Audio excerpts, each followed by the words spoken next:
其实疫情很核心的原因，你们在美国的人应该知道啊，应该疫情的原因就是中国实验室出来的，就是这次疫情产生就是武汉实验出来的。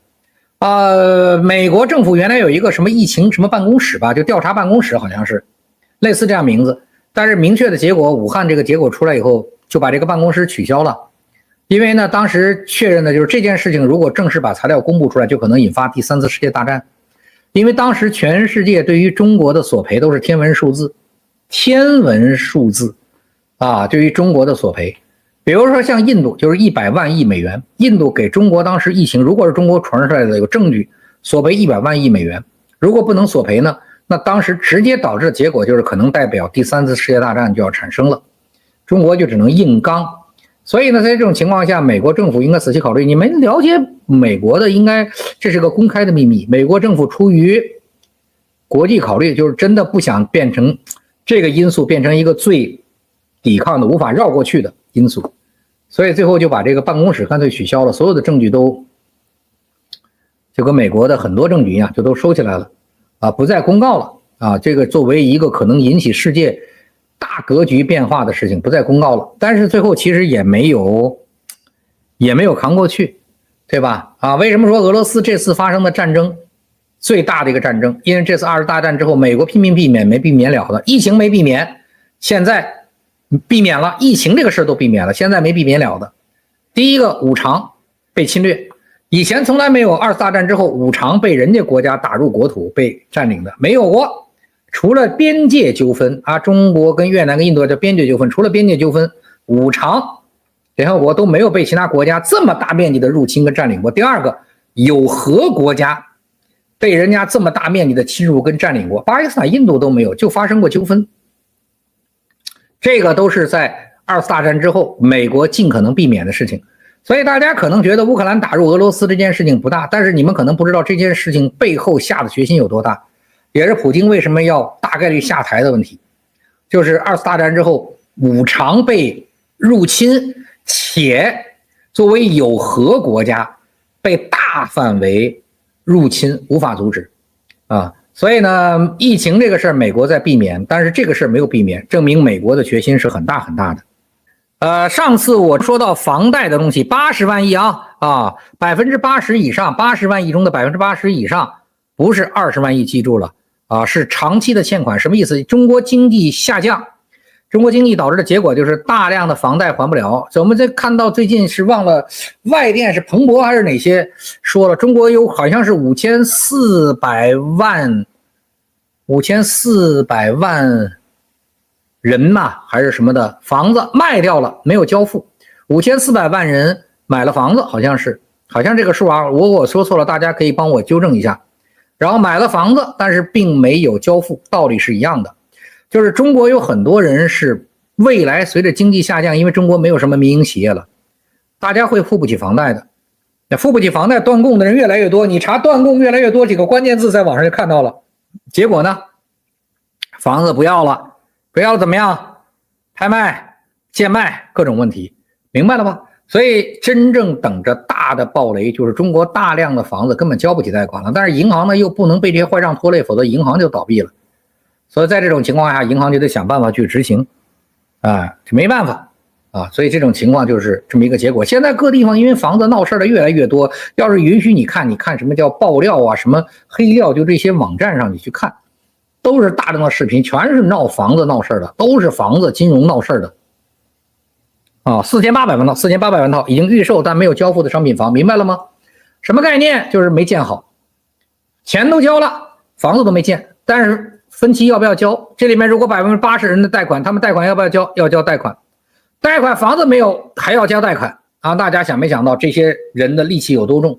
还要自己租房，这是个多可怕的事情啊！那已经贷了款住的呢，那很多人就贷不起了，还不起房贷，因为收入下降，没有工作，失业没办法，还不起房贷怎么办？那最后这个房子最后被收回，那拍卖价格就越来越低。咱们已经出现了，虽然收回了，出现了我忘了是几个亿的房产，多少房产几万块钱拿走，虽然他要交土地税虽然是厂房，这种事儿都能出现，就是证明房子的拍卖市场真的已经是无底线了，房价的拍卖无底线。你们在座的各位，如果现实中国卖房，你们看跟前几年相比，你现在腰斩是不是能卖得出去，对吧？所以这还是没有这么海量的人暴雷出事的情况下，如果海量暴雷，你们想想这房子跌到什么程度？得跌到什么程度？为什么没有民营企业了？民营企业都死了。最近你不知道闹事吗？山东啊，虽然说是查这个企业传销什么的，但是人家当地的市场管理部门，就是过去的工商局，明确告诉你，让一个企业好我没办法，但是搞垮一个企业太容易了。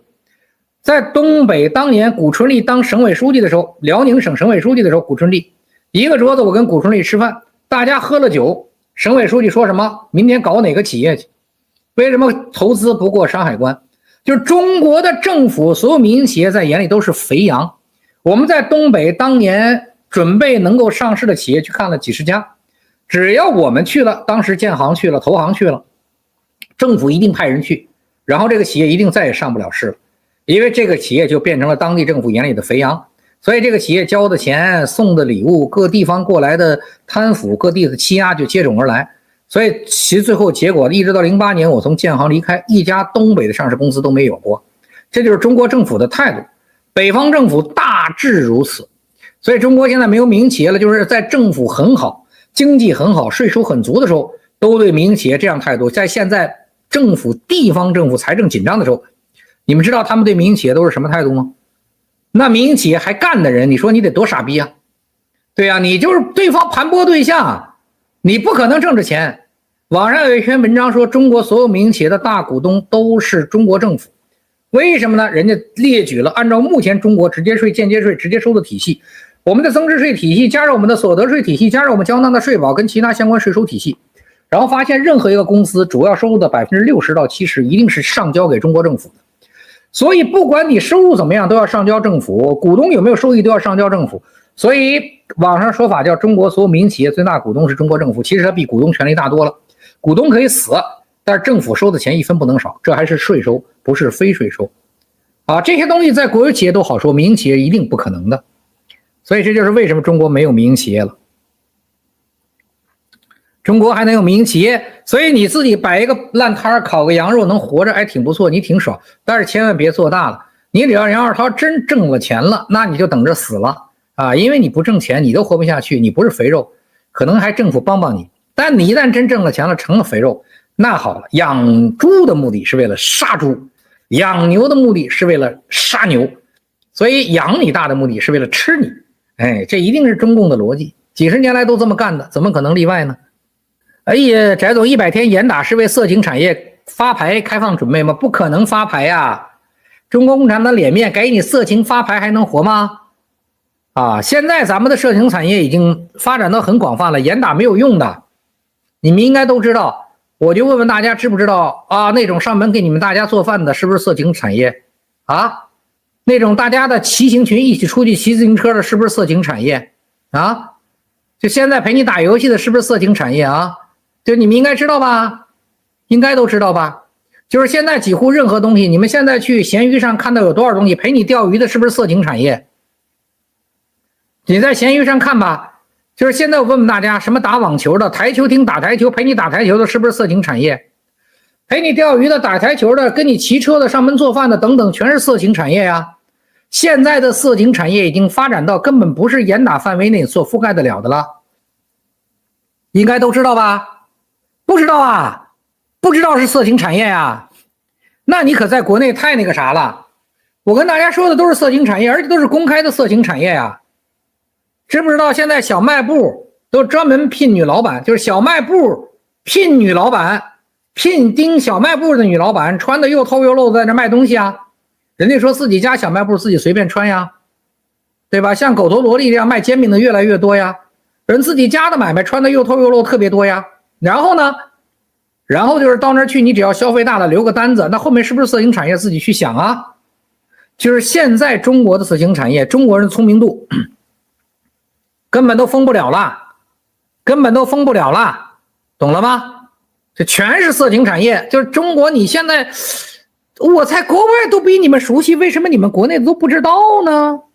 这进不了体制出国，你活不了。有功的，我上回讲过10个功能了。你不是说你去国外，你去不了国外，你得活着，有钱就挣，有钱就挣，先活着再说。